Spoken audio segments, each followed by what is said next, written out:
ಇದೆಲ್ಲ ಕುಮಾರಸ್ವಾಮಿ ಗಿಮ್ಮಿಕ್ ಅಷ್ಟೇ.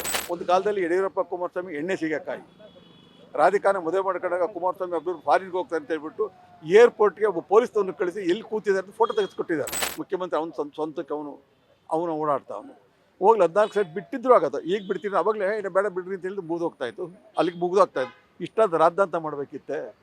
ಇವ್ರದ್ದು ಬೇಕಾದಷ್ಟು ಹಗರಣ ಇದೆ. ಈ ವಯಸ್ಸಲ್ಲಿ ಆ ಎಮ್ಮನ್ನ ಯಾರನ್ನ ಇಟ್ಕೊಳಕ್ಕೆ ಅವಕಾಶ ಐತೆ ಅವ್ರಿಗೆ ಹೇಳಿ? ಅಟ್ಲೀಸ್ಟ್ ಸಿದ್ದರಾಮಯ್ಯನವ್ರು ನಿಯತ್ತಾಗವನು ಹೆಂಡ್ತಿಗಾದ್ರು ನಿಯತ್ತಾಗಿದೆ. ಯಡಿಯೂರಪ್ಪ ಇಲ್ಲ, ಕುಮಾರಸ್ವಾಮಿ ಇಲ್ಲ. ಕುಮಾರಸ್ವಾಮಿ ನಿಮಗೆ ಹೇಳಲೇಬೇಕಿಲ್ಲ. ಮದುವೆ ಹಾಕೊಂಡು ನಾನು ಹೆಂಡ್ತೀನಿ ಅಲ್ಲ ಅಂತ ಅಂದ್ಬಿಟ್ಟು ಆನ್ ಮಾಡಿದ ತಕ್ಷಣ ಬರೋದು ದರ್ಶನ್ ಹಂಗಾಯ್ತು, ದರ್ಶನ್ ಹಿಂಗಾಯ್ತು, ಆ ಬಟ್ಟೆ ಸಿಕ್ತು, ರಕ್ತ ಸಿಕ್ತು ಅಂತೇಳಿ. ಸಿದ್ದರಾಮಯ್ಯ ಹೆಂಗೆ ಮಾಡ್ದ, ಶಿವಕುಮಾರ್ ಹಿಂಗೆ ಮಾಡ್ದ ಅಂತೇಳಿ. ಸರ್, ಕಳೆದ ಒಂದು ವಾರದಿಂದ ಪಾದಯಾತ್ರೆ ಮಾಡ್ತಿದ್ದಾರೆ. ಕಾಂಗ್ರೆಸ್ ಅವರು ಹಗರಣ ಮಾಡಿದ್ದಾರೆ ಅಂತ ಬಿಜೆಪಿ ಹಗರಣ ಮಾಡಿದ್ದಾರೆ ಅಂತ ಕಾಂಗ್ರೆಸ್ ಅವರು. ಇವ್ರ ಮೇಲೆ ಅವ್ರು ಹೇಳೋದು, ಅವ್ರ ಮೇಲೆ ಇವ್ರು ಹೇಳೋದು, ಇಬ್ರು ನಾಟಕನೇ ಮಾಡ್ತಿದ್ದಾರೆ ಅಂತಾನೆ ಹೇಳ್ಬೋದು. ಬಟ್ ಒಂದು ವಾರ ಪಾದಯಾತ್ರೆ ಮಾಡೋದ್ರಲ್ಲ ಏನು ಯೂಸ್ ಆಯ್ತು ಅಂತ ಅನ್ಸುತ್ತೆ ನಿಮಗೆ? ಏನು ಪ್ರಯೋಜನ ಇಲ್ಲ ಮೇಡಮ್, ಪಾದಯಾತ್ರೆ ಮಾಡಿ ಏನು ಪ್ರಯೋಜನ ಇಲ್ಲ.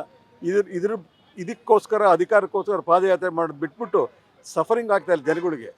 ನಾರ್ತ್ ಕರಾವಳಿ ಪ್ರದೇಶ ಪೂರ್ತಿ ಮುಳುಗೋಗಿದೆ.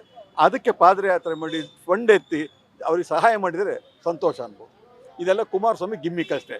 ಕುಮಾರಸ್ವಾಮಿ ತಾನು ಮಾಡೋ ಪಾಪಕ್ಕೆ ತೊಳ್ಕೊಳ್ಳೋದಕ್ಕೆ ಇದು ಮಾಡ್ತಿದ್ದಾನೆ. ಅವ್ರ ಮೇಲೆ ಲೋಕಾಯುಕ್ತವ್ರು ರಿಪೋರ್ಟ್ ಮಾಡಿದರೆ ಗೌರ್ಮೆಂಟ್ಗೆ ರಿಪೋರ್ಟ್ ಕೊಟ್ಟಿದ್ದಾರೆ. ಇವ್ರ ಮೇಲೆ FIR ಆಗಿದೆ, ಅರೆಸ್ಟ್ ಮಾಡೋಕ್ಕೆ ಪ್ರಾವಿಷನ್ ಕೊಡ್ತಾ ಇಲ್ಲ ಗೌರ್ನರ್. ಇಂಥದ್ದು ಸಹಾಯ ಮಾಡಿ ಏನಾಗಬೇಕಾಗಿದೆ? ನಾವು BJಪಿಯವರು ಉತ್ಸವ ಕುಣಿತಾ ಅವ್ರೆ. ಯಡಿಯೂರಪ್ಪದ್ದು ಪ್ರಪಂಚಕ್ಕೆ ಇಲ್ಲದೆ ಇರುವಷ್ಟು ಅನಾನುಕೂಲ ಅನ್ಯಾಯ ಆಗೋಗಿದೆ. ಇವರಿಬ್ಬರೇ ಯಡಿಯೂರಪ್ಪ ಕುಮಾರಸ್ವಾಮಿ. ಒಂದು ಕಾಲದಲ್ಲಿ ಯಡಿಯೂರಪ್ಪ ಕುಮಾರಸ್ವಾಮಿ ಎಣ್ಣೆ ಸಿಗಕ್ಕಾಯಿ ರಾಧಿಕಾನ ಮದುವೆ ಮಾಡ್ಕೊಂಡಾಗ ಕುಮಾರಸ್ವಾಮಿ ಒಬ್ಬರು ಫಾರಿನ್ಗೆ ಹೋಗ್ತಾರೆ ಅಂತ ಹೇಳ್ಬಿಟ್ಟು ಏರ್ಪೋರ್ಟ್ಗೆ ಒಬ್ಬ ಪೊಲೀಸ್ನವ್ರನ್ನ ಕಳಿಸಿ ಎಲ್ಲಿ ಕೂತಿದ್ದಾರೆ ಅಂತ ಫೋಟೋ ತೆಗೆಸ್ಕೊಟ್ಟಿದ್ದಾರೆ. ಹಾಕಿದ್ದು ನಾನು ನೋಡಿದ್ದೀನಿ. ಅದು ನಾನು ಗಜೇಂದ್ರನಾಥ ಅಡ್ವೊಕೇಟು, 76 ವರ್ಷ ವಯಸ್ಸು. ಇದು ನೋಡಿ ಸಾಕಾಗ್ಬಿಟ್ಟಿದೆ ನಮಗೆ. ಈ ರಾಜ್ಯ, ಈ ದೇಶ ಖಂಡಿತ ಮುಂದುವರಿಯಲ್ಲ. ಈ ಥರ ಮುಂದುವರಿಯಲ್ಲ. ಜನಗಳು ಸಫರಿಂಗು, ಆ ನೋವು, ಹೊಡ್ತಾ ಕಡ್ತಾ ನೋಡಿದರೆ ಸಾಕಾಗೋಗುತ್ತೆ. ದಿನ ಬೆಳಗ್ಗೆ ನೋಡಿದ್ರೆ ಆಕ್ಸಿಡೆಂಟು, ದಿನ ಬೆಳಗ್ಗೆ ಹೊಡೆದಾಟ ಕಡ್ದಾಟ, ಎಲ್ಲಿ ಓಪನ್ ಆಗಿ ಮರ್ಡರ್ಗಳಾಗ್ತಾಯಿದೆ. ಅದ್ರ ಬಗ್ಗೆ ಲಾ ಆ್ಯಂಡ್ ಆರ್ಡರ್ ಬಗ್ಗೆ ಯಾವಾಗೂ ಇಲ್ಲ. ಮುಖ್ಯಮಂತ್ರಿ ಅವನು ಸ್ವಂತಕ್ಕೆ ಅವನು ಓಡಾಡ್ತಾ ಅವನು ಹೋಗ್ಲಿ 14 ಸೆಟ್ ಬಿಟ್ಟಿದ್ರು ಆಗೋದು. ಈಗ ಬಿಡ್ತೀನಿ ಅವಾಗಲೇ ಇನ್ನು ಬೇಡ ಬಿಡ್ರಿ ಅಂತ ಹೇಳಿದ್ರೆ ಮುಗಿದೋಗ್ತಾ ಇತ್ತು, ಅಲ್ಲಿಗೆ ಮುಗಿದೋಗ್ತಾ ಇತ್ತು. ಇಷ್ಟಾದ ರಾದ್ದಾಂತ ಮಾಡಬೇಕಿತ್ತೆ. ಬಟ್ ಇನ್ನು ಓವರಾಲ್ ಇವರು ಅವರ ಸಮಾವೇಶ ಮಾಡೋದು ಸರಿ ಇಲ್ಲ, ಇವರು ಪಾದಯಾತ್ರೆ ಮಾಡ್ತಾರೋ ಸರಿ ಇಲ್ಲ, ಇನ್ ಮೈ ಒಪಿನಿಯನ್. ಸರ್, ಇವಾಗ ಕಾಂಗ್ರೆಸ್ಸು ಮತ್ತೆ ಬಿಜೆಪಿಯವರು ಅವ್ರ ಮೇಲೆ ಇವರು ಹಗರಣ ಮೇಲೆ ಹೇಳ್ಕೊಳ್ತಿದ್ದಾರೆ. ಏನಂದ್ರೆ ನೀವಿಷ್ಟು ಮಾಡಿದ್ದೀರಾ, ನಾವಿಷ್ಟು ಮಾಡಿದ್ವಿ ಅಂತ ಅವರೇ ಒಬ್ಬರಾಗಿ ಹೇಳ್ಕೊಳ್ತಿದಾರಲ್ಲ, ಏನು ಅನ್ಸುತ್ತೆ? ಯಾವ ಪಕ್ಷದವರು ಜಾಸ್ತಿ ಹಗರಣ ಮಾಡಿದ್ದಾರೆ ಅಂತ ಅನ್ಸುತ್ತೆ? BJಪಿಯವರು ಜಾಸ್ತಿ ಮಾಡಿದ್ದಾರೆ. ಈಗ ಯಡಿಯೂರಪ್ಪನವ್ರದ್ದು ಈಗ ಯಾರಾದ್ರೂ ಲಂಚನ ಚೆಕ್ ರೂಪದಲ್ಲಿ ತಾಣ್ತಾರೆ. ನೀವು ನೋಡ್ದಂಗೆ ಚೆಕ್ ರೂಪದಲ್ಲಿ ತಾಂಡು ಸಿಗಾಕ್ಕೊಂಡು ಇವ್ರದ್ದು ಬೇಕಾದಷ್ಟು ಹಗರಣ ಇದೆ. ಈ ವಯಸ್ಸಲ್ಲಿ ಆ ಎಮ್ಮನ್ನ ಯಾರನ್ನ ಇಟ್ಕೊಳಕ್ಕೆ ಅವಕಾಶ ಐತೆ ಅವ್ರಿಗೆ ಹೇಳಿ? ರಾತ್ರಿ ಹೊತ್ತು ತಲೆ ಪೇಟ್ ಸುತ್ಕೊಂಡು ಹೋಗ್ತಾರಂತ ಅವಳ ಮನೆಗೆ, ಯಾರ್ದೊಬ್ರು ಮನೆಗೆ. ಇದು ಬೇಕಾ ಈ 82 ವರ್ಷದ ಅಯ್ಯಪ್ಪನಿಗೆ? ಮೊನ್ನೆ ನೋಡಿದ್ರೆ ಪೋಸ್ಕೋದಲ್ಲಿ ಇನ್ವಾಲ್ವ್ ಆಗಿದ್ದಾರೆ. ಬೇಕಿತ್ತ ಅದೆಲ್ಲ? ಯಾವ ಚರಿತ್ರೆ ಇವರಲ್ಲಿ ಚರಿತ್ರೆ ಇಲ್ಲ. ಇಂಥವ್ರು ಯಾಕೆ ಮಾಡ್ತಾರೆ ಅಂತ ಅನ್ಸುತ್ತೆ. ಅಟ್ಲೀಸ್ಟ್ ಸಿದ್ದರಾಮಯ್ಯನವ್ರು ನಿಯತ್ತಾಗವನು ಹೆಂಡ್ತಿಗಾದ್ರು ನಿಯತ್ತಾಗಿದೆ. ಯಡಿಯೂರಪ್ಪ ಇಲ್ಲ, ಕುಮಾರಸ್ವಾಮಿ ಇಲ್ಲ. ಕುಮಾರಸ್ವಾಮಿ ನಿಮಗೆ ಹೇಳಲೇಬೇಕಿಲ್ಲ. ಮದುವೆ ಹಾಕೊಂಡು ನಾನು ಹೆಂಡ್ತೀನಿ ಅಲ್ಲ ಅಂತ ಅಂದ್ಬಿಟ್ಟು ಕೊನೆಗೆ ಅವಳು ಆ ಮಗು ಹೆಸರಿಗೆ ಕುಮಾರಸ್ವಾಮಿ ಅಂತ ಹೆಸರಿಟ್ಟಿದ್ದಾಳೆ. ಇಂಥ ಯಾರು ನಂಬೋದು ಹೇಳಿ ಇಂಥನ್ನೆಲ್ಲ? ಯಡಿಯೂರಪ್ಪನವ್ರು ಮಾಡೋ ಹಗರಣಗಳು. ನಾನು ಶಿವಮೊಗ್ಗಕ್ಕೆ ಹೋಗಿದ್ದೆ.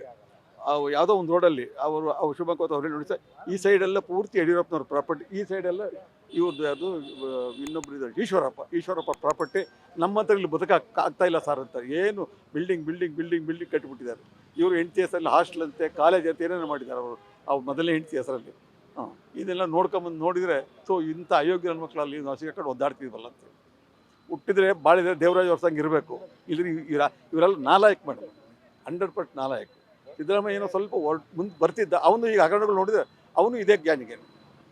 ಇವಾಗ ಬಿಜೆಪಿಯವರು ಪಾದಯಾತ್ರೆ ಮಾಡ್ತಿದ್ದಾರೆ. ಇದು ಏನು ಮೂಢ ಹಗರಣದಿಂದ CM ಸಿದ್ದರಾಮಯ್ಯನವರು ರಾಜೀನಾಮೆ ಕೊಟ್ಟೇ ತೀರಬೇಕು ಅಂತ ಅವರು ಪಣ ತೊಟ್ಟು ಪಾದಯಾತ್ರೆ ಮಾಡ್ತಿದ್ದಾರೆ. ಏನು ಅನ್ಸುತ್ತೆ? CM ಸಿದ್ದರಾಮಯ್ಯನವರು ರಾಜೀನಾಮೆ ಕೊಡಬೇಕು ಅಂತ ಅನ್ಸುತ್ತೆ? ಇಲ್ಲ ಮೇಡಮ್, ಕೊಡಬೇಕಾದ ಅವಶ್ಯಕತೆ ಇಲ್ಲ. ಅವ್ರು ಹೇಳಿ ನಾನು 14 ಸೈಟಿದೆ ವಾಪಸ್ ಹಾಕ್ಬಿಟ್ಟಿದ್ದೀನಿ, ನನಗೇನು ಬೇಡ, ನನಗೇನು ಕಾಂಪನ್ಸೇಷನ್ ಕೊಡಬೇಕು ಅಂತ ಕೊಟ್ಬಿಡಿ, ನಾನು ರಾಜೀನಾಮೆ ಕೊಡೋಲ್ಲ. ಇಲ್ಲಿ ಏನಾಗಿದೆ ಗೊತ್ತಾ ಮೇಡಮ್, ನನ್ನ ಒಪಿನಿಯನ್, ಸಿದ್ದರಾಮಯ್ಯ ಒಬ್ಬ ಹಿಂದುಳಿದವನು. ಕುಮಾರಸ್ವಾಮಿಗೆ ಇವರು ಜಾತಿವಾದಿಗಳು. ಅಪ್ಪರ್ ಕ್ಯಾಸ್ಟ್ ಲೋಯರ್ ಕ್ಯಾಸ್ಟ್ ಯಾರು ಮುಂದೆ ಬರಬಾರ್ದು. ಅರಸು ಮಾಡಿದಾಗಲೂ ಹಿಂಗೆ ಮಾಡಿಬಿಟ್ರು. ಅರಸುನ ಅವರು 8 ವರ್ಷ ಚೀಫ್ ಮಿನಿಸ್ಟರ್ ಆಗಿದ್ದರು. ಅವ್ರನ್ನ ಕೆಳಗಿಳಿಸೋಕ್ಕೆ ಭಾಳ ಕುತಂತ್ರ ಮಾಡಿ ಇಳಿಸಿದ್ರು. ಇವನು ಕುತಂತ್ರ ಮಾಡಿ ಇಳಿಸ್ಬೇಕು. ಇವನು ಅರಸುಗಿನ ಜಾಸ್ತಿ ಪೀರಿಯಡ್ ಕಂಟಿನ್ಯೂ ಮಾಡಬಾರ್ದು ಅಂತೇಳಿ 2025 ಇಸ್ವಿ ಮೇಗೆ ಅರಸುಗಿನ ಜಾಸ್ತಿ ಮುಂದಕ್ಕೆ ಹೋಗ್ತಾರೆ. ಅವ್ನು ಹೋಗದೇ ಇರಲಿ ಅಂತ ಇವರೆಲ್ಲ ಪ್ಲ್ಯಾನ್ ಅಷ್ಟೆ. ಸರ್ ಏನ್ ಅನ್ಸುತ್ತೆ ಇವಾಗ ಹಗರಣಗಳನ್ನ ನೋಡ್ತಾ ಇದ್ದೀರಾ ಅಲ್ವಾ? ಅಂದ್ರೆ ಈ ಹಿಂದೆ ಮಾಡ್ತಿದ್ರೇನೋ ರಾಜಕೀಯ ವ್ಯಕ್ತಿಗಳ ಹಗರಣನ, ಬಟ್ ಅದನ್ನ ಯಾರಿಗೂ ಗೊತ್ತಾಗ್ತಿರ್ಲಿಲ್ಲ. ಒಳ್ಳೊಳಗೆ ಮಾಡ್ಕೊಳ್ಳೋರು ಸುಮ್ಮನೆ ಆಗ್ಬಿಡ್ತಿದ್ರು, ಟಿವಿ ಇರ್ತಿರ್ಲಿಲ್ಲ, ಏನು ಗೊತ್ತಾಗ್ತಿರ್ಲಿಲ್ಲ, ಮೊಬೈಲು ಇರ್ಲಿಲ್ಲ ಅವಾಗ ಅಷ್ಟೊಂದು. ಇವಾಗ ಓಪನ್ ಆಗಿ ಗೊತ್ತಾಗ್ತಿದೆ ಬಿಜೆಪಿ ಎಷ್ಟು ಹಗರಣ ಮಾಡ್ತಿದ್ದಾರೆ, ಕಾಂಗ್ರೆಸ್ ಅವರು ಎಷ್ಟು ಹಗರಣ ಮಾಡ್ತಿದ್ದಾರೆ ಅಂತ. ಮತ್ತೆ ಅವರೇ ಪೈಪೋಟಿ ಮಾಡ್ಕೋತಾರೆ, ನೀನು ಅಷ್ಟು ಮಾಡಿದ್ಯಾ, ನಾನು ಇಷ್ಟು ಮಾಡಿದ್ದೀನಿ ಅಂತ ಓಪನ್ ಆಗಿ ಹೇಳ್ಕೊಳ್ತಿದ್ದಾರೆ. ಇವಾಗ ಅದು ಅಲ್ದೇ ಈಗ ಮಳೆ ಬಂದಿದೆ, ಎಷ್ಟೋ ಕಡೆ ಆಕ್ಸಿಡೆಂಟ್ ಜಾಸ್ತಿನೇ ಆಗ್ತಿದೆ. ಮಳೆ ಬಂದು ನೀರು ಗುಂಡಿಯಲ್ಲೆಲ್ಲ ನೀರು ತುಂಬು ಆಕ್ಸಿಡೆಂಟ್ಸ್ ಆಗೋದು, ಮತ್ತು ಮಳೆಯಿಂದ ಎಷ್ಟು ತೊಂದರೆಗಳಾಗ್ತಿದೆ. ಇವರು ಈ ಥರ ಪಾದಯಾತ್ರೆ ಮಾಡಿಕೊಂಡು ಟೈಮ್ ವೇಸ್ಟ್ ಮಾಡ್ತಿದ್ದಾರೆ, ದುಡ್ಡು ವೇಸ್ಟ್ ಮಾಡ್ತಿದ್ದಾರೆ. ಅದು ಒಂದು ಹಗರಣಗಳು ಇಷ್ಟು ಓಪನ್ ಆಗಿ ತೋರಿಸ್ತಿದ್ದಾರೆ. ಏನು ಅನ್ಸುತ್ತೆ ರಾಜಕೀಯ ಈ ಬೆಳವಣಿಗೆಗಳನ್ನ ನೋಡಿದ್ರೆ? ಥರ್ಡ್ ರೇಟ್ ರಾಜಕೀಯ ಇದು ನೋಡೋಕ್ಕೆ ನಾನು ಟಿ ವಿನೇ ನೋಡಲ್ಲ. ಇದು ಬಂದಾಗಿದೆ ಟಿ ವಿನಲ್ಲಿ 3 ಸಬ್ಜೆಕ್ಟ್ ಬರೋದು. ಒಂದು ದರ್ಶನ್ದು, ಒಂದು ಇವರಿಬ್ಬರದ್ದು ಕಿತ್ತಾಟ, ಮೂರನೇದು ಇನ್ನೊಂದು ಯಾವುದು ಅದು ಒಂದು ಯಾವುದು ಕೆಲಸಕ್ಕೆ ಬಾರದೆ. ಈ 3 ಹಗರಣ ಬಿಟ್ಟರೆ ಬೇರೆ ಇನ್ಯಾವುದು ಟಿ ವಿನಲ್ಲಿ ಬರ್ತಲೇ ಇಲ್ಲ. ಆನ್ ಮಾಡಿದ ತಕ್ಷಣ ಬರೋದು ದರ್ಶನ್ ಹಂಗಾಯಿತು, ದರ್ಶನ್ ಹಿಂಗಾಯಿತು, ಆ ಬಟ್ಟೆ ಸಿಕ್ತು, ರಕ್ತ ಸಿಕ್ತು ಅಂತೇಳಿ. ಸಿದ್ದರಾಮಯ್ಯ ಹೆಂಗೆ ಮಾಡ್ದ, ಶಿವಕುಮಾರ್ ಹಿಂಗೆ ಮಾಡ್ದ ಅಂತೇಳಿ, ಯಡಿಯೂರಪ್ಪ ಹಿಂಗೆ ಮಾಡ್ದ, ವಿಜಯೇಂದ್ರ ಹಿಂಗೆ ಮಾಡ್ದ.